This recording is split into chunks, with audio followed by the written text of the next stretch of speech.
Bienvenidas y bienvenidos una vez más al primer Congreso Internacional Conciencia y Sociedad Distópica.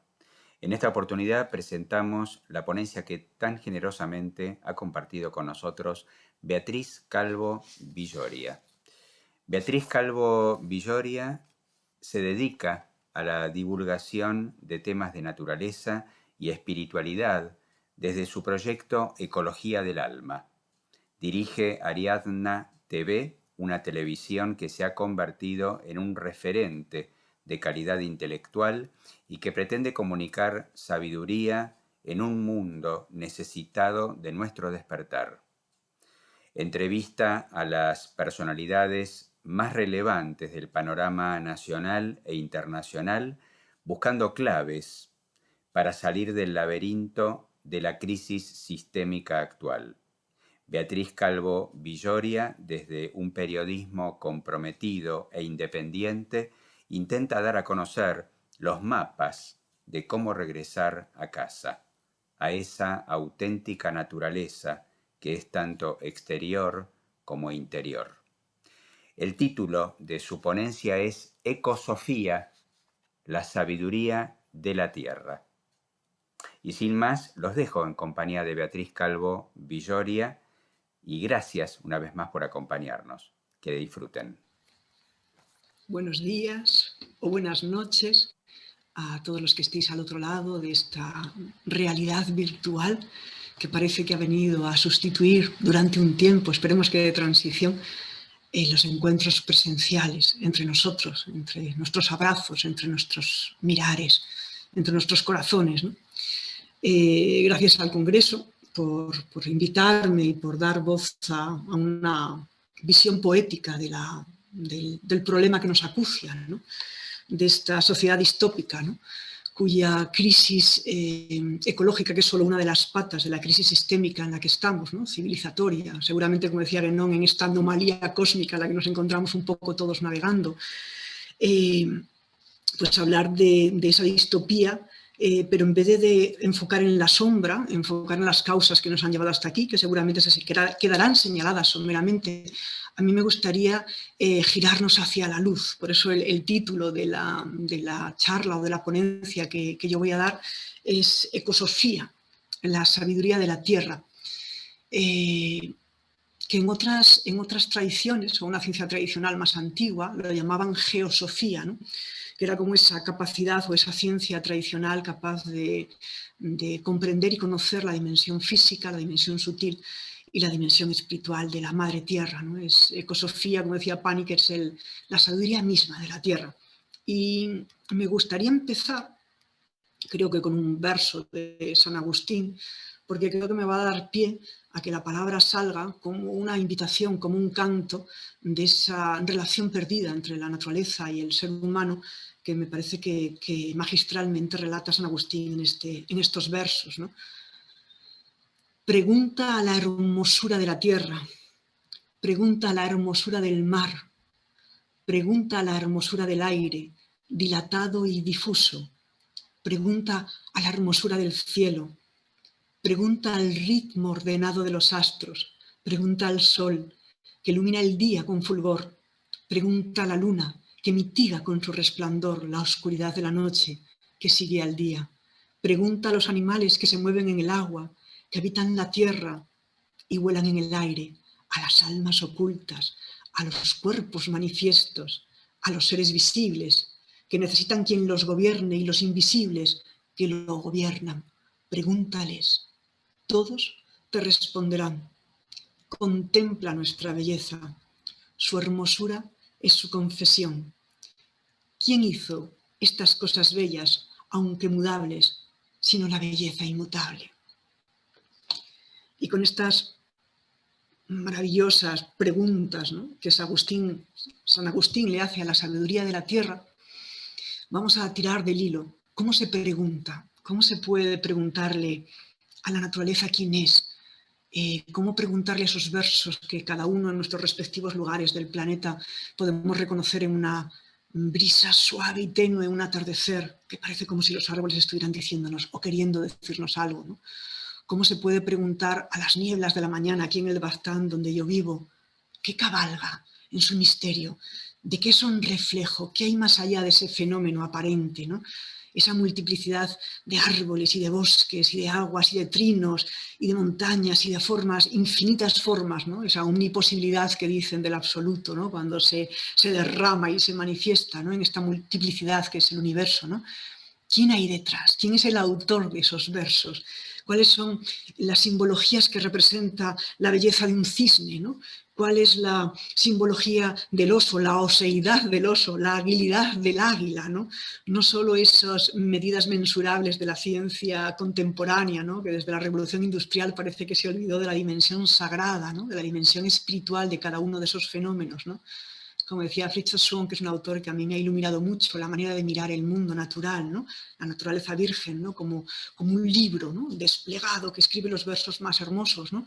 Es decir, cómo preguntarle a la tierra, cuéntanos de esa sabiduría que hemos perdido, ¿no? Cómo preguntarle a la naturaleza cuál es tu verdadera realidad, ¿no? Porque el ecologismo contemporáneo ve al hombre como el centro de los problemas que se han generado y causados, que sí, como si la naturaleza necesitara de nuestra protección, que sí, pero se han olvidado de algo que en las cosmogonías, por ejemplo, orientales, como la hindú, la naturaleza no solo es una bella y hermosa y fecunda y llena de frutos, representación, ¿no? de la abundancia, ¿no? De lo femenino, ¿no? Sino también tiene un aspecto terrible que quizás estos días podemos estar contemplando aquí en nuestra tierra, en ese volcán, ¿no? Que ha escupido una lava que deja las obras y las tecnologías de los hombres en el silencio, ¿no? en la impotencia, ¿no? Porque se ha pronunciado el aspecto terrible, el aspecto de rigor, el aspecto majestuoso de la naturaleza, que en otras tradiciones y en otras cosmovisiones donde lo sagrado es evidente y por lo tanto hay un vínculo directo con el que poder dialogar con eso sagrado, con ese cielo que se derrama en la tierra, cuando se puede establecer ese diálogo con lo sagrado nos cuenta que hay dos elementos que están continuamente danzando, ¿no? Hay un elemento constructor, genésico y hay una dinámica destructiva, ¿no? de generación para poder una nueva generación pueda emerger, ¿no? Entonces esos dos polos también contados, ¿no? en la simbología del yin y el yang, en el taoísmo, ¿no? esa danza, ¿no? Que se trasciende en la unidad que las contiene, ¿no? Occidente lo ha perdido hace muchísimo tiempo, ¿no? Cuando materia y espíritu se fueron como escindiendo hasta el punto terrible de convertir el templo de la naturaleza en simplemente un almacén de recursos, ¿no? para el nuevo ídolo o la nueva religión que es el dios mercado, ¿no? y el becerro de oro, ¿no? En el que de alguna manera hemos dejado que los bosques solo simplemente sean madera y no señores de pies, como dicen los indios de las praderas, ¿no? La gente de pie, ¿no? Que une los mundos, ¿no? Los mundos más terrenos más oscuros en la profundidad de la madre tierra y que ascienden como un eje axial hasta el cielo, ¿no? Lenguajes mitológicos, lenguajes simbólicos, el mitos, ¿no? No como dicen despectivamente los antropólogos, ¿no? Al hablar de estas religiones animistas o paganas o indígenas, ¿no? De que es un pensamiento prelógico, ¿no? Cuando es todo lo contrario, es un pensamiento supralógico, que lo que hace es ir directamente al intelecto intuitivo que muchas tradiciones colocan aquí, en el centro, en el corazón, ¿no?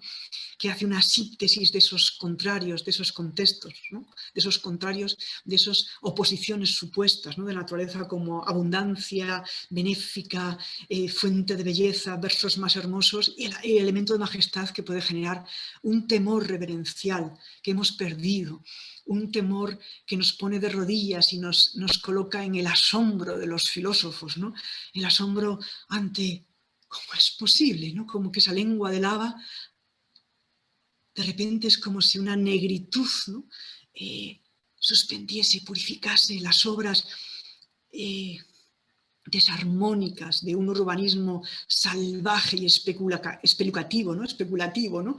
En el que de repente ese urbanismo absolutamente desmedido, con un afán dinerario por parte de los que permitieron construir debajo de las faldas de un volcán, o en el caso de la cuenca de Alicante o de Valencia, donde se deja construir en medio de los cauces de los ríos y las riadas se llevan las obras de los hombres, ¿no? Sin espíritu, que simplemente asientan su casa en unas arenas movedizas, ¿no?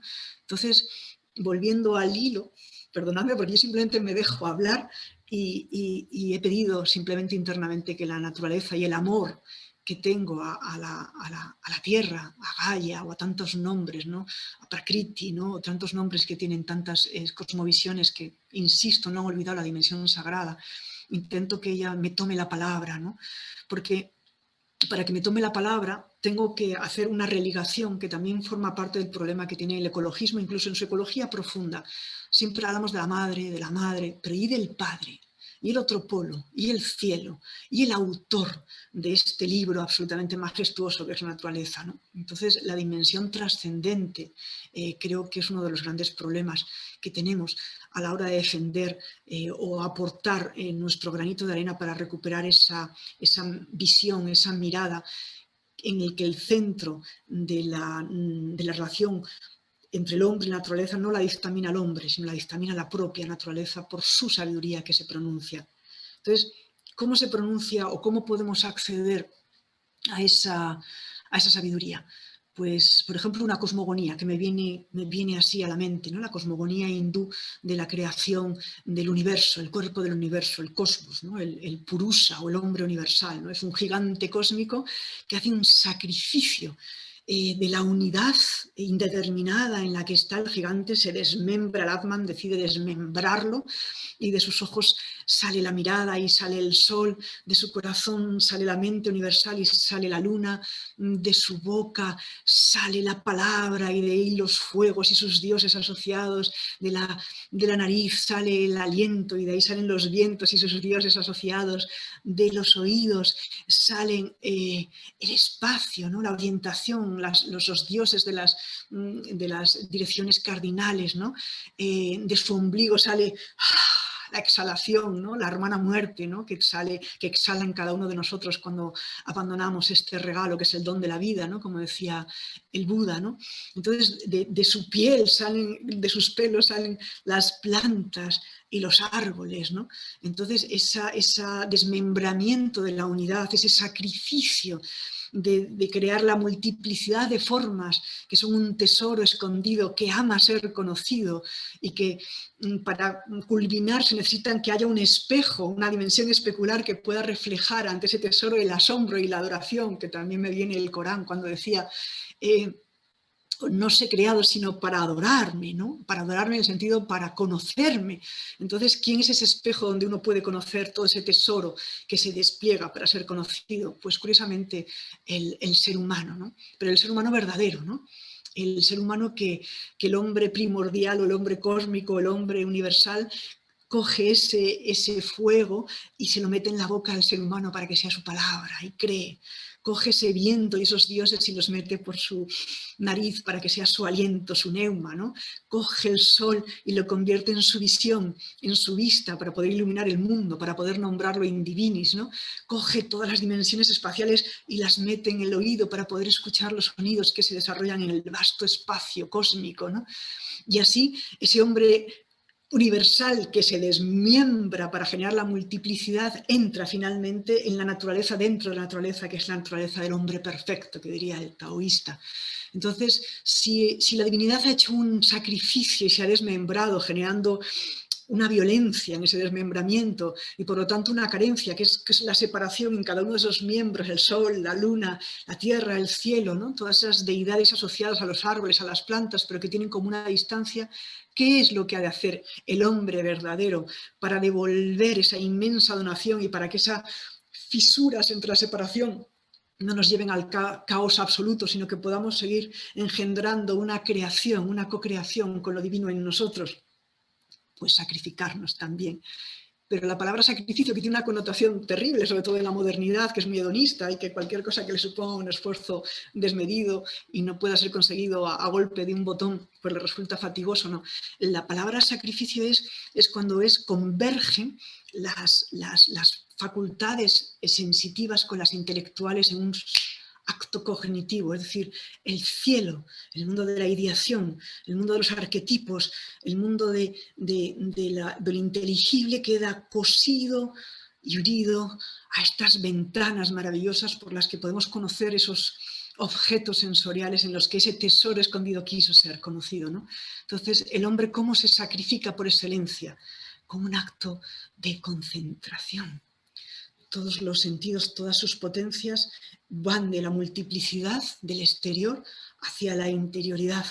Y en esa interioridad que se puede trabajar a través de la oración, a través de la meditación, miles de clases de meditación que conocemos a través de la contemplación, se va produciendo que esa multiplicidad va como ascendiendo de nuevo hacia la unidad que permitió este juego cósmico en el que todos estamos navegando, ¿no? Entonces ese sacrificio empieza por una concentración, que como diría Simone Weil, empieza por lo tanto con una atención, porque tanto amamos como atendemos, ¿no? De hecho, el proceso de aprendizaje más básico, hasta el más excelso, que es el conocimiento de Dios en nosotros, empieza por la capacidad de atender, de sostener la atención el tiempo suficiente como para que aparezca una cualidad más profunda, más nítida, más lúcida de la atención, llegando a lo que sería una primera absorción, una primera concentración, diana dirían en el Zen. Pero para poder seguir ascendiendo de esa multiplicidad que de repente se va como acallando, ¿no? Se va como calmando, ¿no? Como de repente es un objeto de una flor que yo contemplo, ¿no? Una primavera hermosa, ¿no? Esa primera verdad, ¿no? De que todo continuamente, cíclicamente vuelve a nacer. Y yo observo una flor, primero con la distancia del sujeto, ¿no? Pero estabilizo mi atención. Y finalmente llego a un estado de concentración, hay como una aproximación entre el sujeto y el objeto, ¿no? Hasta el punto de que ya no hay nada más que esa flor. Y esa flor llega a un momento en que ese sujeto que observa se funden, que sería el último grado contemplativo, ¿no? El samadhi, que dirían en otras tradiciones. En esa fusión, donde la flor ya no es flor, donde el sujeto que miraba ya no es el sujeto, sino que todo se ha convertido en una unidad, en la que flor es más que flor, porque es una conmigo y yo soy una con ella, en ese observar los lirios del campo que decía Cristo, en esa fusión cognoscitiva se da el acto contemplativo, el acto sacrificial por excelencia del ser humano sobre la tierra. Ese es el lugar que nos corresponde. Somos pontífices. Somos puentes, como también el título del Congreso. Somos puentes entre el cielo y la tierra. Somos puentes para recuperar el lenguaje de los símbolos, para que cuando un águila haga un círculo sobre nuestra cabeza, sepamos que quizás hay que hacer una corrección en la atención porque hemos olvidado lo único realmente necesario, que hay que tener continuamente en el recuerdo del corazón, la remembranza del sí mismo que somos, que no es otro que el sí mismo, el fondo de realidad que somos, es el fondo de realidad de todas las cosas en las que vivimos. Cuando el ser humano, retomo la idea, hace ese sacrificio de forma bidireccional, lo uno, lo divino, se hace tierra, se hace manifiesto para que, como decía también Irineo, ¿no? Dios se hace hombre para que el hombre pueda hacerse Dios, y en esa conjunción del corazón el ser humano es incluso más grande que los dioses, porque tiene la capacidad de generar una armonía entre dos polos de esta dualidad del universo, que es el polo de los asuras o el principio de la determinación, de la individuación, del poder realizar, del poder hacer, del poder concretar respecto al poder de los devas, de los dioses, de lo indeterminado. Es como si lo indefinido donde viven los dioses solo se concreta si lo asúrico lo concreta, lo coagula, pero si se pierde equilibrio y lo asúrico desplaza a lo débico, a lo divino, a lo sagrado, lo asúrico empieza con ese poder, empieza a creerse que la parte es el todo, y empieza a concretar todos sus deseos, todos sus ingenios tecnológicos, generando distopías como la que estamos ahora, una tecnocracia en la que la ciencia más que la ciencia, la tecnociencia piensa venir a salvarnos de la propia debacle en la que ella misma nos ha precipitado, ¿no? Entonces, ese equilibrio, esa armonía que puede generar el ser humano como pontífice entre esas dos fuerzas de la naturaleza que giran en la danza, ¿no?, de Shiva para crear el cosmos, esa función de junción del ser humano como sacrificio, ¿no?, como convergencia del cielo y de la tierra en su propio corazón atento, permite, por ejemplo, a las tradiciones como la hindú, que no han olvidado el elemento sacrificial y hacen muchísimas pullas desde que se levantan en la cama se levantan por la cama y antes de pisar a la madre tierra, siendo consciente de que es una diosa poderosa, temible y hermosa y bella también, hacen una pequeña recuerdo de que van a poner el pie, su impacto del pie, piden permiso para poner el impacto de mi pie sobre ti, madre. Y a continuación ponen su pie. A continuación hacen la ablución y recuperan el recuerdo y la conciencia de lo sagrado, porque esa es la función del ser humano en la tierra, nombrar in divinis cada uno de los elementos cotidianos, los más pequeños, de lavarse la cara para poder ir a la oración, para poder ir al acto contemplativo por excelencia, que es ese acto de interiorización completa de la atención, buscando los paisajes ya internos, ¿no? Ya no en la naturaleza exterior, sino buscar la naturaleza interior, la propia naturaleza de la mente. Y en esa ablución dar gracias a la hermana agua porque está purificando el rostro de todas las posibles contaminaciones que sus ojos han podido mirar, lo que no era correcto, o su boca ha podido decir lo que hacía daño al otro, ¿no? Ha podido difamar o generar un improperio que ha generado un daño y un sufrimiento, ¿no? Recoger todo lo que es impuro y purificarlo con el acto de la ablución. Y así como trayendo otra tradición como la de Santa Teresa de Jesús, cuando decía Dios está en los pucheros, ¿no? Para recordar este mismo verdad esencial, que el ser humano tiene la capacidad que de lo pequeño y cotidiano que nos vertebra a diario, el día a día, cada uno de nosotros, se puede coser con su arquetipo celestial. El agua que sale por el grifo se puede coser con ese agua que es la potencia genésica, la fertilidad inmensa de la divinidad, ¿no? Que sale del cielo y en cascada inmensa fertiliza todos los valles del Indo, todos los valles del Baztán, ¿no? Entonces esa religación cotidiana y continua entre el cielo y la tierra le corresponde al corazón del ser humano. Pero ¿qué pasa? Que el corazón del ser humano está endurecido. Recuerdo a un querido amigo, don Luis, un párroco del pueblo en el que viví muchísimos años, en la montaña, en Acebo. Decía, tenéis el corazón como piedras, tenéis piedras que están en el lecho de un río caudaloso, lleno de fuerza y de vida, pero si os partiera por la mitad ni una sola gota de ese agua habría llegado al núcleo de vuestro corazón. Y es cierto, nos hemos endurecido. Occidente, con mucho orgullo prepotente, dijo que Dios había muerto, a la manera en que habíamos representado a Dios, que por supuesto nadie niega que esa representación de lo divino ha tenido muchos déficits y que ha sido utilizado por el poder temporal, ¿no? Pero ese axioma, ¿no?, de que Dios ha muerto, ¿no?, y que vivimos en una sociedad sin Dios, pues forma parte ya se remonta mucho, pero pongámonos solo en la revolución industrial, ¿no?, en la que se ha cosificado al ser humano y se le ha convertido en un esclavo que se le ordeña su tiempo vital, cuando su tiempo vital solo se le ha sido concedido para despertar, iluminarse e iluminar el mundo. Entonces, ¿cuál es la propuesta que yo hago humildemente después como transmisora, ¿no?, de miles de años, digo así, el alma más antigua, de estos decenas de años en los que desde los 20 años vivo vinculada a la naturaleza, ¿no? Y por eso supongo que mi verbo sale florido e intenso y un poco fuera de formato, ¿no?, un poco académico, como le decía Manuel.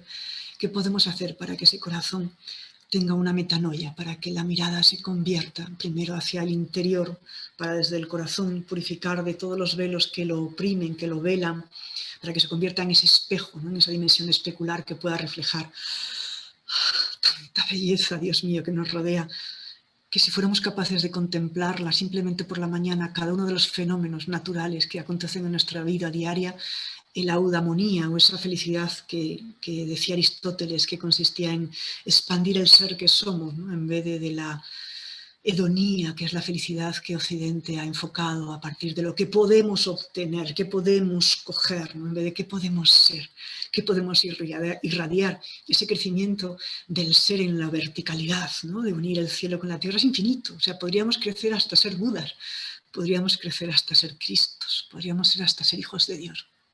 Y en cambio hemos decidido crecer en la dimensión horizontal finita, perdiendo el eje que le da sentido y que genera la circunferencia, los ciclos, donde la vida y la muerte tienen un sentido trascendente y no todo se acaba aquí. Y por lo tanto no todo hay que vivirlo aquí, ni aquí hay que hacerlo todo porque es la única dimensión que conoce el hombre contemporáneo que ha olvidado quiénes somos, ¿no? Entonces, para recuperar esa capacidad del corazón de hacerse espejo, para recuperar esa capacidad del intelecto intuitivo, ¿no? Eso que decía Spinoza, ¿no? El órgano capaz de aprender directamente las realidades del cielo, las realidades trascendentes. Hay muchas maneras. Yo, de las pocas que conozco, que es la meditación budista, que es fascinante, la pedagogía que el Buda utilizó para hacer que esa mirada absolutamente desmembrada del purusa se vaya separando hasta caer en el caos, esa capacidad que la atención tiene de girarse hacia el interior a través de soportes tan sencillos como la respiración, que es un Dios, que crea los vientos que soplan en el mundo, pero también es el neuma, es la dimensión del espíritu, simplemente en esa atención de inspirar y expirar. Se puede contemplar lo divino en nosotros. En esa capacidad de la audición de nuestros oídos, de escuchar en lo lejano.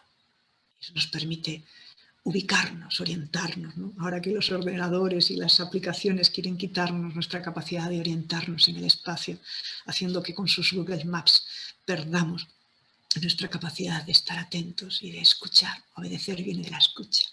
¿Obedecer a quién? A la sabiduría de la tierra, a la ecosofía, a la geosofía que susurra en cada fenómeno, un arquetipo que nos une con las ideas celestiales que son las que están detrás de cada uno de esos fenómenos.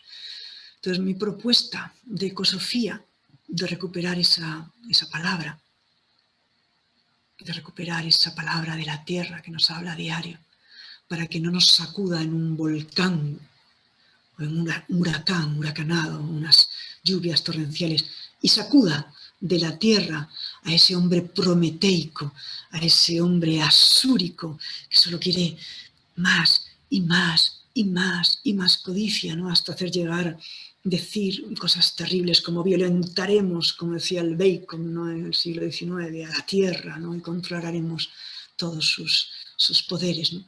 Pues para que la tierra no nos dé su otra cara de majestad y de rigor, como estamos contemplando ahora con el volcán.